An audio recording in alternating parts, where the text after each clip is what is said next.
그의 유일하신 아들 우리 주 예수 그리스도를 믿습니다. 그는 성령으로 잉태되어 동정녀 마리아에게서 나시고 본디오 빌라도에게 고난을 받아 십자가에 못 박혀 죽으시고 장사된 지 사흘 만에 죽은 자 가운데서 다시 살아나셨으며 하늘에 오르시어 전능하신 아버지 하나님 우편에 앉아 계시다가 거기로부터 살아있는 자와 죽은 자를 심판하러 오시리요.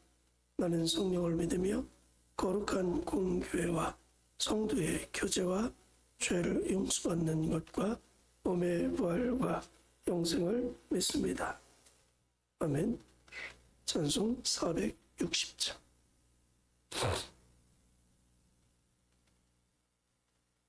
(460장입니다)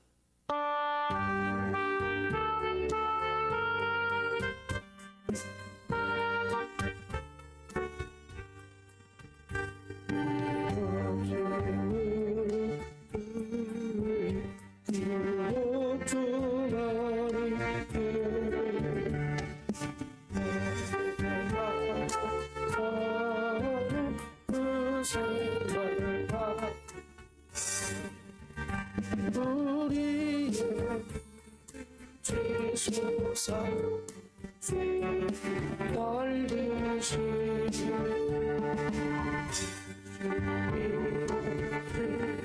나의 죄를 살아있는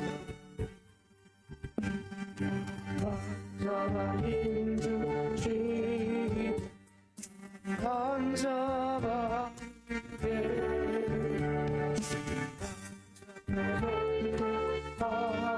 아니 주의 의시다 내 아래 압박있는 주에 계셔서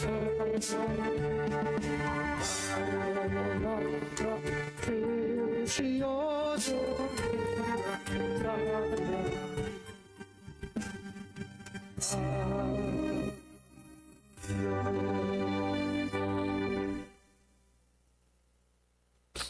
좋으신 아버지 하나님, 오늘 하나님의 교육복된 사람들이 주 앞에 나와 찬양하며 예배드리게 해주심을 감사합니다. 우리 예배가 하늘의 문을 활짝 열며 하나님을 기쁘게 드릴 수 있는 복된 시간이 되게 해주시옵고 우리의 간절한 소원 따라 들어 응답해 주옵소서. 몸된 교회가 속히 하나님의 주권 가운데 부흥케 하시고 하나님의 많은 사역들을 능히 감당해가는 교회로 세워져 가게 해 주옵소서. 성도들의 소원 따라 기도하는 제목마다 다 들어 응답해 주실 줄 믿고 예수님의 이름으로 감사하며 기도드립니다. 아멘. 하나님 말씀 마태복음 4장 18절.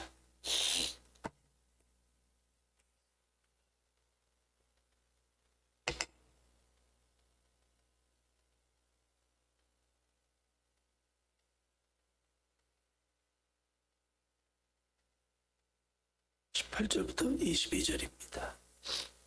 갈릴리 해변에 다니시다가 두 형제 곧 베드로라는 시몬과 그의 형제 안드레가 바다에 금을 던지는 것을 보시니 그들은 어부라.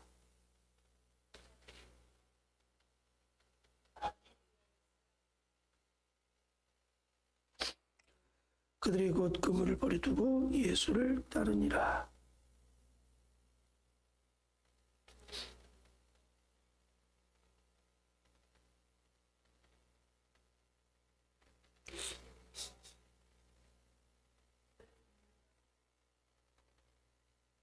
같이 읽습니다. 그들이 그 배와 아버지를 버려두고 예수를 따르니라. 아멘. 우리가 하나님의 자녀로 이 땅의 삶을 살아왔습니다. 그리고 또 우리에게 주어진 2026년의 새로운 한 해를 시작할 때에도 우리는 하나님의 자녀로 삶을 살아가야 됩니다. 하나님의 자녀로 살아갈 때 우리가 어떠한 자세를 가지고 어떤 태도를 가지고 삶을 살아갈 거냐 참 중요한 거죠. 오늘 예수님은 갈릴리 해변에서 네 사람을 부릅니다.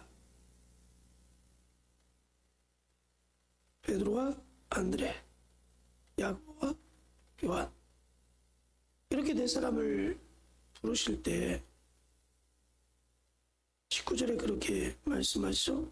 나를 따라오라. 내가 너희를 사람 낚는 어부가 되게 하리라. 저와 여러분이 예수 그리스도를 모르고 세상 가운데 죄악된 삶을 살면서 세상에서 나름대로 꿈과 희망을 가지고 삶을 열심히 살았죠. 그때 예수님은 우리에게 찾아오셨습니다. 누군가를 통해서 예수 그리스도를 우리가 만나게 됐습니다. 부모가 됐든 친구가 됐든 전도자가 됐든 그들을 통해서 소개받은 예수 그리스도, 그들이 전파해준 그 예수 그리스도의 십자가의 죽으심과 부활의 메시지를 듣는 그 순간 하나님의 은혜로 우리가 믿어진 거죠. 그리고 그 예수 그리스도를 내 삶의 주인으로 영접하고 믿게 되고, 그것 때문에 우리가 죄사함 받고 하나님의 고귀하고 복된 자녀가 됐습니다. 그리고 나서부터 우리가 지금까지 계속 예수님을 따라가는 자의 삶을 살아갑니다. 예수님이 내 삶의 주인으로 여기고 그 예수님이 원하는 그 길을 우리가 쭉 따라가요. 근데 예수님께서 말씀하죠. 나를 따라오려거든 그렇게 말씀하세요. 오늘 베드로와 안드레, 야고보, 요한을 향해서 나를 따라오라 그렇게 말씀하셨죠. 그리고 예수님의 공생의 사역 속에서 제자들을 향해서 예수님을 따르는 그들을 향해서 예수님 말씀하세요. 나를 따라오려. 네 자신을 부인하고 네 십자가를 지고 나를 쫓을 것이니라. 2026년을 살아가는 저와 여러분이 이제까지도 예수님을 따라오는 자의 삶을 살았고 앞으로도 예수님을 따라가는 자의 삶을 살아가야 되는데, 그 예수님을 온전히 따라가기 위해서 우리가 어떤 자세를 늘 취해야 되겠는가? 나를 따라오라고 말씀하신 그 예수님의 부르심에 합당한 자의 삶을 사는 것이 어떠한 자세, 어떠한 삶의 목적을 가지고 살아갈 것인가? 우리는 이것을 늘 잊지 말아야 됩니다. 예수님을 따라가는데 아무런 생각 없이 그러면 안 된다는 거예요. 오늘 제자들을 부르실 때 제자들이 보인 태도가 저와 여러분의 태도가 되어야 됩니다. 저와 여러분의 마음가짐이 되어야 된다. 예수님의 부르심 앞에 20절 말씀에 그들이 곧 그물을 버려두고 예수를 따르니라. 나를 따라오라. 그랬더니 따라가기 시작해. 22절에도 세베대와 요한에게 똑같이 예수님이 부르셨죠. 그랬더니 그들이 곧 배와 아버지를 버려두고 예수를 따르니라. 20절과 22절의 제자들의 예수님 따름을 결단하는 모습 속에서 세 가지 단어가 공통적으로 등장을 합니다. 곧 버려두고 따르니라. 곧 버려두고 따르니라. 여러분, 예수님의 부르심 앞에는 바로바로 순종이 있어야 됩니다. 곧, 즉시 예수님이 말씀하시니까 바로 시행하는 거지. 예수님을 따라가는 성도들의 기본적인 자세가 바로 이래야 됩니다. 예수님 좀 생각 좀 해보고요. 예수님 좀 계산 좀 한번 해보고요. 예수님 내 형편과 처지가 이러니까 좀 요 시기가 이렇게 지나면 나중에 이렇게 해서 내가 예수님 따라갈게요. 아니라는 겁니다. 예수님의 말씀이 나를 향하여 선포되면, 나를 향하여 선언되면 그 말씀을 들은 예수님을 따라가는 나는 어떻게 해요? 즉시로 곧 순종해야 됩니다. 행동으로 옮겨야 됩니다. 하나님이 우리에게 말씀하실 때 우리의 환경과 상황과 우리의 수준과 우리의 실력과 우리의 능력을 모르셔서 부르실까요? 모르는 상태에서 부르실까요? 아닙니다. 다 압니다. 내 형편이 어떤지, 내 처지가 어떤지, 내 상황이 어떤지, 내 능력이 어떤지 다 알아요. 그럼에도 불구하고 예수님께서 말씀하시면, 하나님이 우리를 향하여 말씀하시면 하라는 거예요. 순종하라는 겁니다. 2026년을 우리가 준비하면서 기본적인 예수님을 따르는 자의 자세는 뭐다? 순종이다. 어떤 말씀을 하시든지 아멘. 어떤 상황과 여건 속에서도 하나님 말씀하시면 내가 생각할 때 안 맞는 것 같고 과한 것 같고 힘든 것 같아도 하나님이 그렇다면 그런 줄 알고 아멘하고 순종하는 겁니다. 여러분, 순종을 기본적인 자세로 취하시기 바랍니다. 그리고 두 번째는요, 버려두고 버리는 것. 예수님을 따라가는데 걸림이 되는 것들은 그냥 다 버리는 거예요. 나에게 이익인 것 같고 나에게 유익을 가져다 주는 것이지만 예수님을 따르는 자의 삶의 걸림이라면 과감히 포기하는 겁니다. 내 시간도, 내 이익도, 내 모든 계획도 그냥 버리는 거예요. 여러분, 어부들에게 가장 필요한 게 뭐예요? 그물이잖아.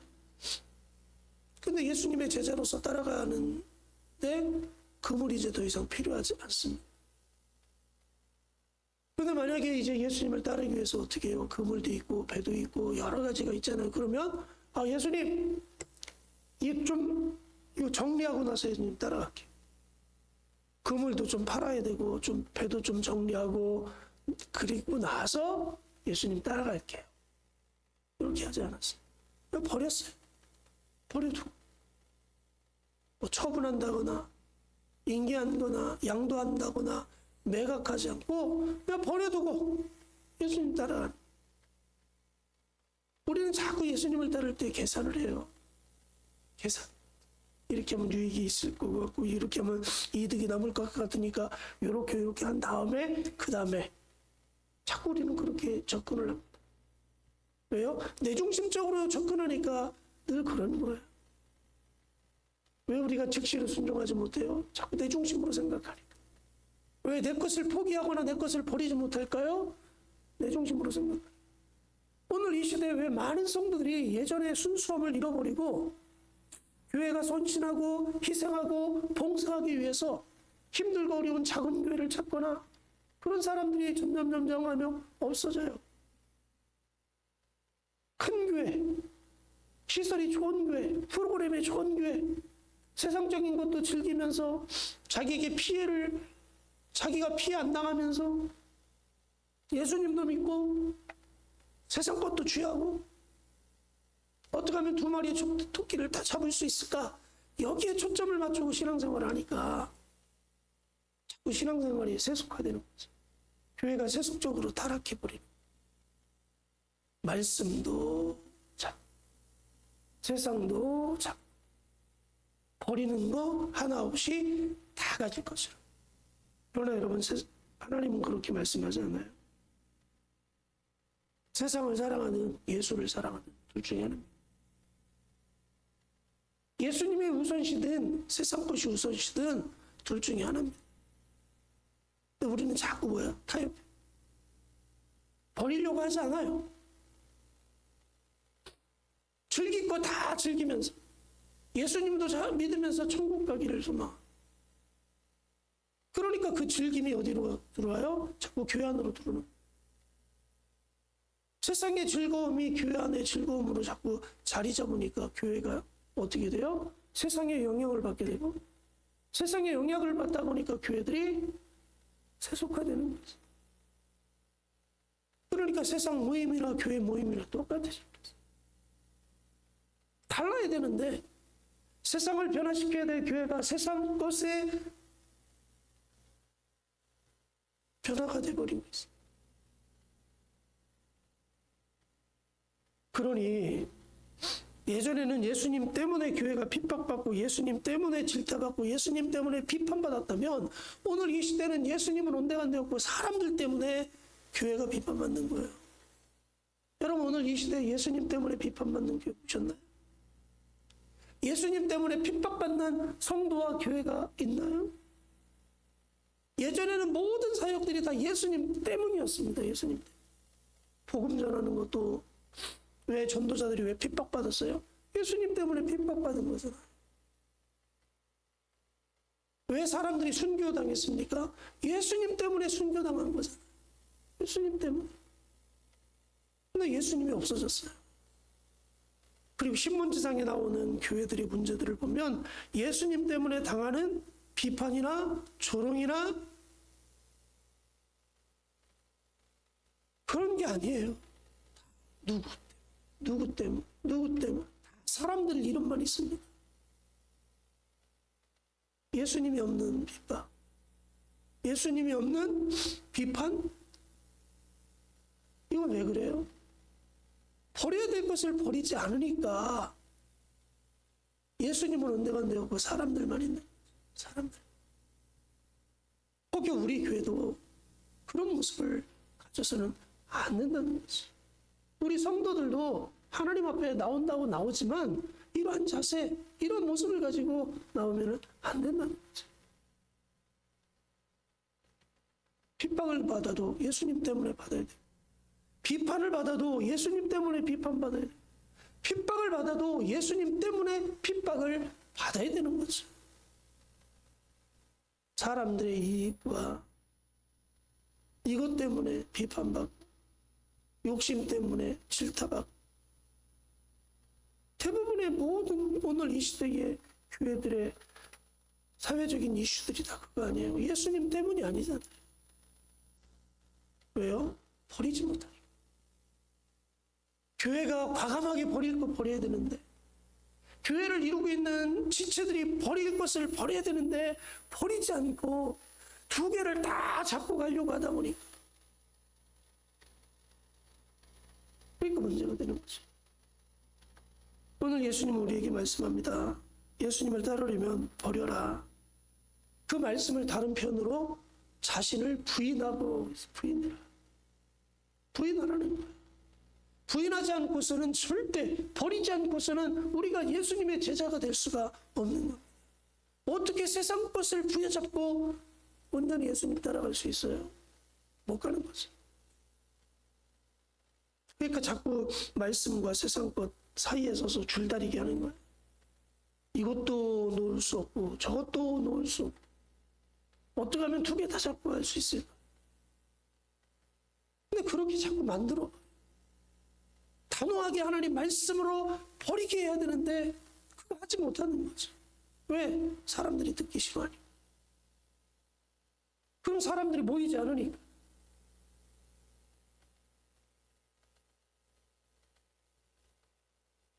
그리고 나서 따랐다. 저와 여러분 예수님 잘 따라가기 바랍니다. 나를 부인하고 내 것을 버리고 따르라는 즉시로 하나님 말씀에 순종하면서 나에게 맡겨진 십자가 짊어지고 2026년 이제 한 해를 다시 시작하는 시점에서 예수님 잘 따라가시고 잘 따라감으로 여러분을 통해서 예수의 빛이 나고 예수의 향기가 나고 예수의 맛이 나서 정말 예수님을 드러낼 수 있는 성도, 예수님을 드러낼 수 있는 교회로서 만들어갈 수 있는 한 해가 되겠지. 주님의 이름으로 간절히 축복합니다. 기도하겠습니다. 나는 하나님 말씀 앞에 얼마만큼 순종의 자세를 갖고 있는지, 난 얼마만큼 예수님을 위해서 뭔가를 버리고 있는지, 정말 예수님을 나의 사명의 십자가를 지고 좀 잘 따라가고 있는지 다시 한번 바라보면서 하나님 내가 예수님을 잘 따라갈 수 있는 제자 될 수 있도록 해달라고 기도하시고요. 우리 교회가 마지막 때 예수의 향기, 예수의 빛을 세상 가운데 바라고 예수의 십자가와 부활을 전파함으로 많은 영혼들을 구원시킬 수 있도록 해달라고 입시를 앞두고 있는 우리 주역이 시온이 위해서 바치기도 합니다. 저 혹시 나보자